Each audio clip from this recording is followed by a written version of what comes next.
what is even happening in WWE right now? Let's be honest, Froshers, Monday Night Raw is so catastrophically bad lately, even SmackDown looks like a masterpiece in comparison.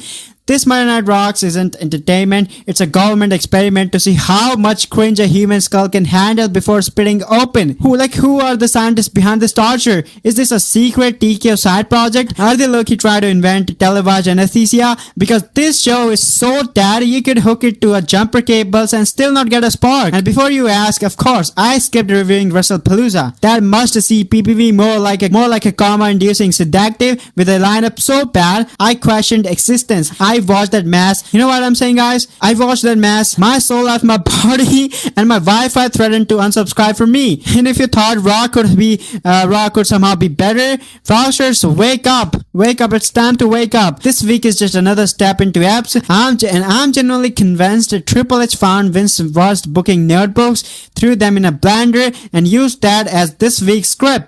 Triple Fraud, how are you running Raw and SmackDown into ground with the grace of an airliner in a nosedive? This man booked WrestlePalooza like he hates wrestling, the fans, and probably himself.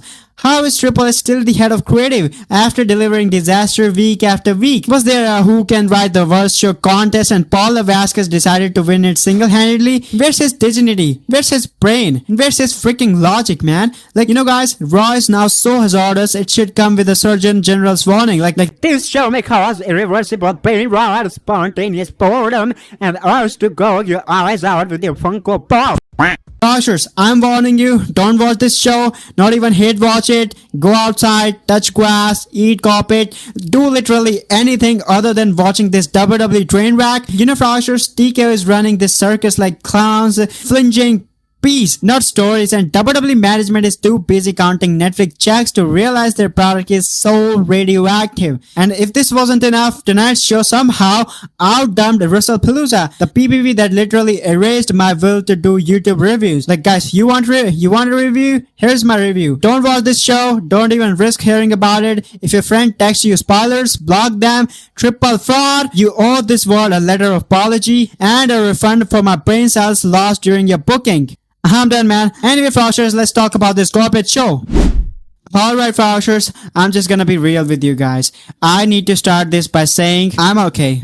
Physically, I'm fine, but mentally, emotionally, bro, I feel like I just got jumped by a bunch of clowns wearing WWE merch. Tonight's Monday Night FROX, September 23rd, 2025 was not a TV show. Okay, it was a test. Yeah, it was actually a test. A test to see how much boring, stupid nonsense the WWE thinks we will just sit there and take. And I'm here to tell you that I failed the test.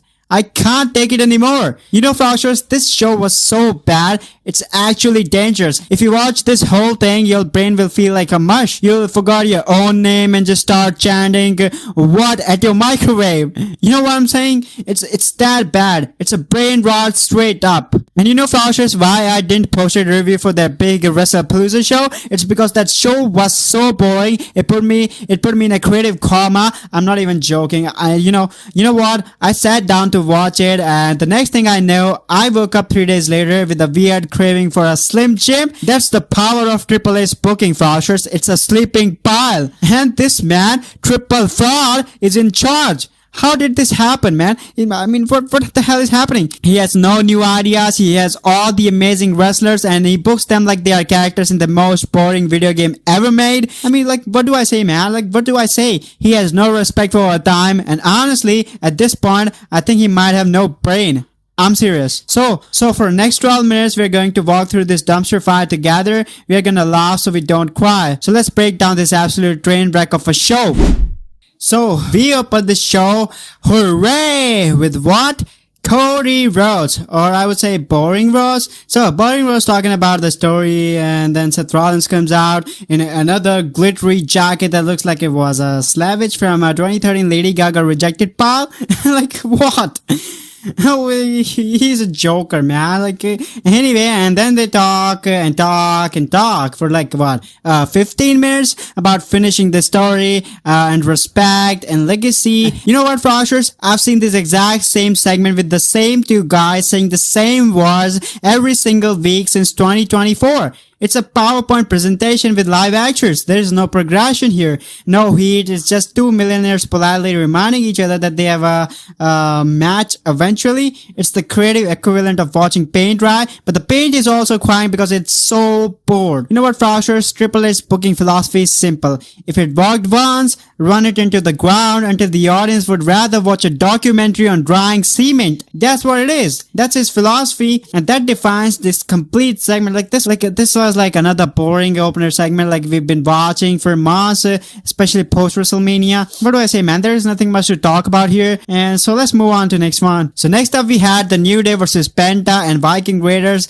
a cluster funk of epic proportions. So we have the New Day, a team whose stick has had more comeback than Ric Flair, and then we have Penta, a legitimately terrifying luchador, teamed up with what's the team name? Viking Raiders. I'm sorry, Viking Raiders. Why? Because they all have vaguely historic gimmicks. You know what, Froshers? This match was a mess of no chemistry and zero stakes. It was a filler, so transparent you could see the next week's garbage show through it. The only thing more dead than a crowd was my will to live. And honestly saying, Froshers, I think Penta deserves so much better than this trash, this shit, and we all do. So next up we got Stephanie Vaquera, the Women's World Champion.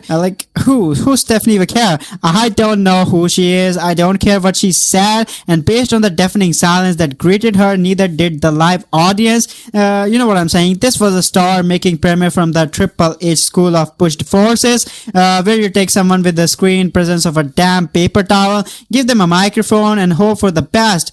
And you know what, guys? It failed miserably. It was so bad, I started feeling nostalgia for 2024 draft announcement. At least those had a sense of finality. Next up we got Bailey versus Roxanne pinned Paris. Character assassination live on air. So this match was fine. Actually, it was probably the best wrestling on the show. But that's not my point. My point is that soul-crushing character drama. After Bailey wins, and then she looks at Roxanne and she starts crying and hugging her. Like, what is this, man? A Lifetime original movie? Is Bailey now the Dan mother for the entire women's division? Like this woman was the freaking damage control leader. She had an edge, and now she is weeping willow of support. You know what, guys? Triple H has taken out one of the most complex female character and sanded her down onto a generic, smiling, crying baby face. It's pathetic, man. It's a character assassination. I was begging for a heel turn, and instead I got a Hallmark card.